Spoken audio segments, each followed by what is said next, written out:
Hey, what up, y'all? Alive and alert on the north side of the dirt. It is your man, D-Real. I'm D-Real. Coming at you with another Be Real with D-Real, where edutainment is what I do. Kung Fu video forthcoming. Hang loose. Today is a good day, as my man Ice Cube would say. And so I'm feeling pretty good about me, and I'm going to edutain. But before I edutain, here's what I want y'all to do for me. Comment, like, subscribe, and share the Be Real with D-Real page so that you get alerts when new material is out. I don't know why I'm doing that with my hands. Comment, like, subscribe, and share the Be Real with D-Real page. Look at y'all.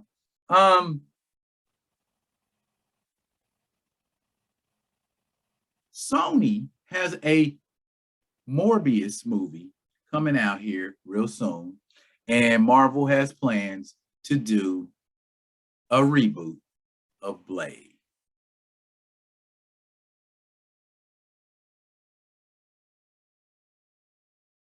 Okay, interesting.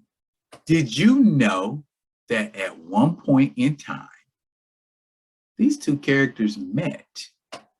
What? Morbius and Blade? Yeah, but if you wasn't rocking with Blade before the movie, you wouldn't have recognized him because he looked like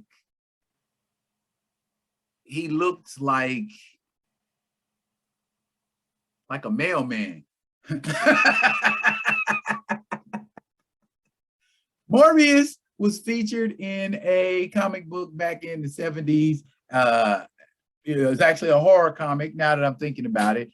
It's called Adventure into Fear. I actually found this copy at a garage sale. I didn't think you could ever find, I always heard people talking about how they score and find comics and stuff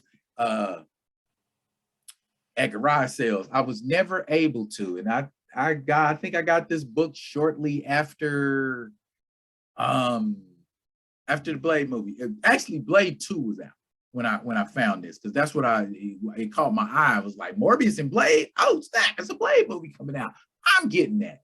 Now, for the benefit of the folks that need a bigger picture, boom, here it is. It is Morbius's comic, and basically they are explaining how Morbius becomes Morbius. This was the splash page that appeared in every Marvel comic back in the 70s. They would have a brief description of the character or characters in the comic, how they became who they are. And that's basically what they're doing with Morbius. They're explaining how he became Morbius.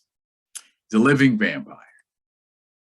And he's in outer space right now, and he's getting ready to get in a rocket ship and go back, because in the previous adventure,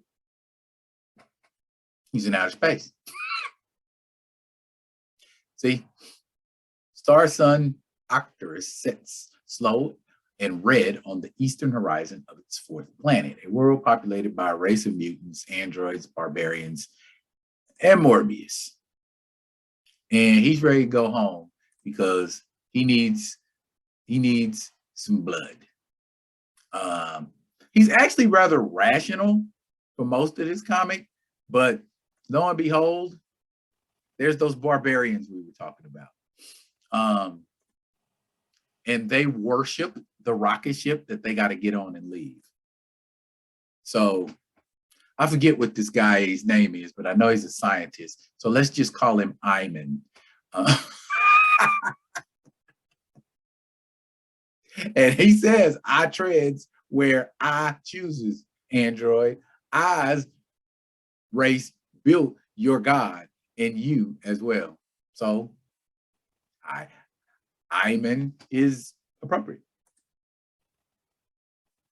Yeah, these big guys decided they wanted to fight. But Morbius is contemplating fight or flight. him and I-Man chooses flight.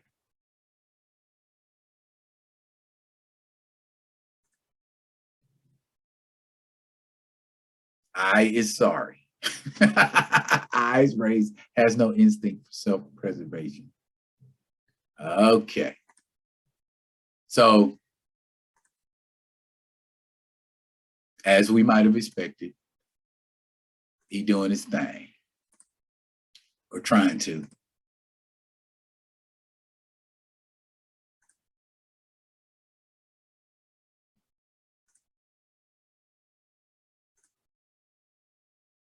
See, my man doing what he do. There he is. 24 hours has passed since Morbius is fed. So guess what, barbarian woman with the Valkyrie breasts? You are lunch.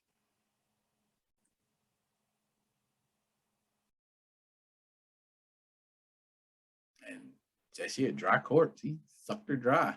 They like, ooh, okay. Oh my God. Like, he slew our king. He saw our queen. He drank her blood. Ooh, gut punch.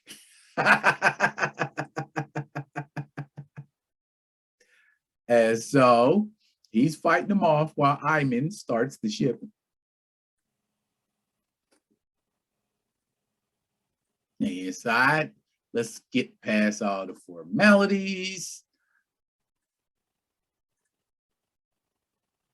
Going home. And they're recounting all of he's recounting basically the adventures he's had with Iman and the mutants and the barbarians since he's been on that planet.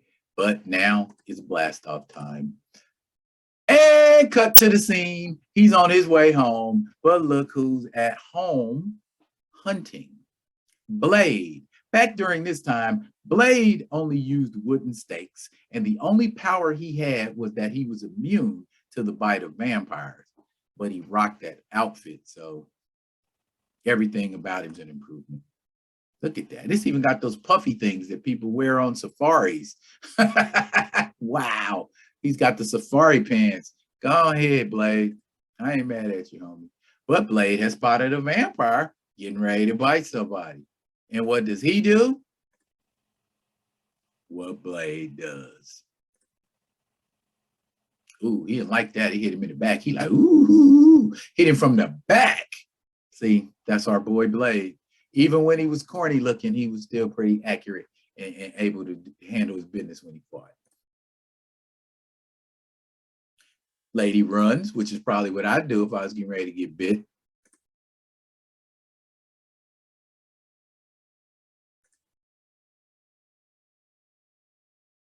Blade cut off a vampire's neck.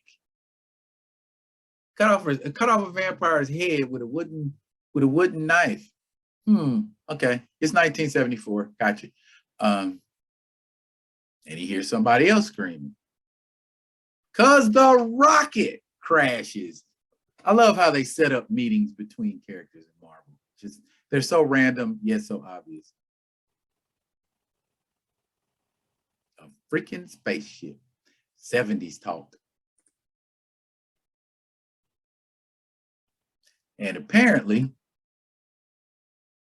Iman doesn't look too good. Lord I's neck looks like somebody jumped on him and bit him.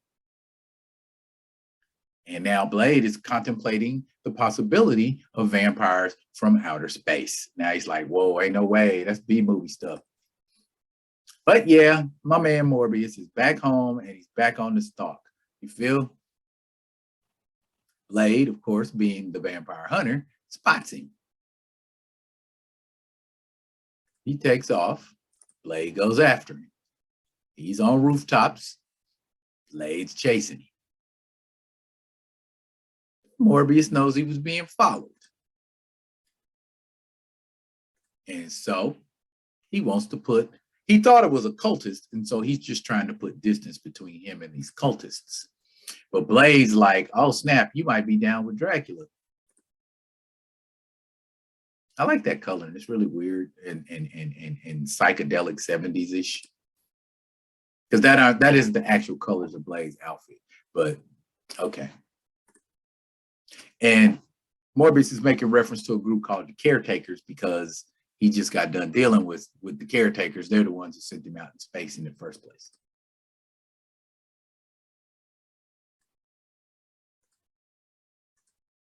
And so we got a lot of buildup to them actually running into each other.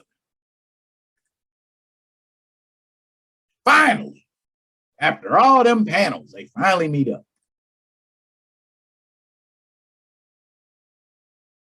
And Blade thinks he's a vampire from outer space.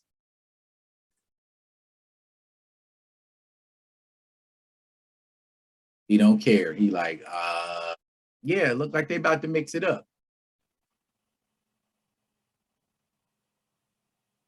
Blade looks a little nervous. Why is he sweating? You know vampires, bro. This is your cup of tea.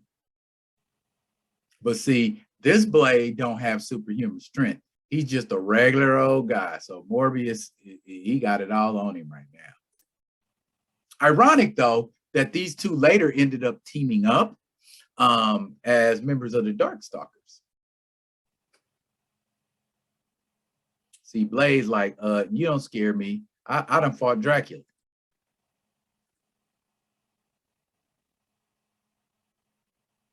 And he's throwing his daggers.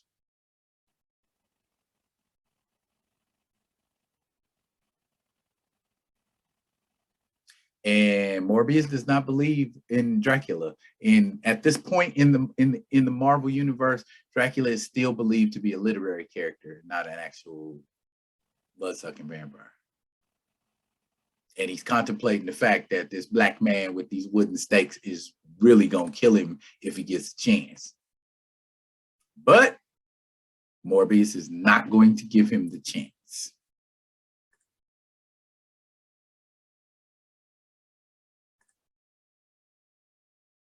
He's pursuing Morbius, but as we know, Morbius is a little more nimble than the regular human being. A lot more. A lot more.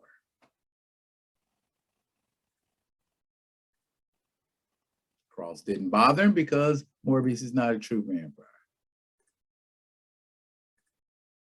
Blade don't know that though. That's why he's getting tossed off a roof. But by the time he gets back up, Morbius is nowhere in sight. And he helps out. He's still sucking on people. I know that didn't come out right.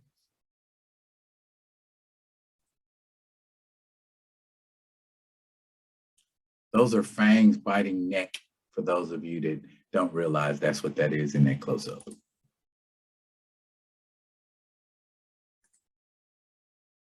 And the caretakers are around and they know that Morbius is back. Because they looking at him. That's what's going on. That is the battle between Blade and Morbius. I'm gonna be honest with y'all. I ain't read this comic book in a while. That was pretty damn anticlimactic. That's how I felt about it. I expected more from a scrap with two of the greatest names in the vampire business. Very anticlimactic. I know it got a little better in the 90s when they were dark stalking. Midnight Suns, excuse me, not dark, Midnight Suns. What did y'all think of the encounter between Morbius and Blade, the vampire hunter? Drop it in the comments. And as always, I will be coming at you with another one of them other ones. And until I do, y'all be good. Be good to each other.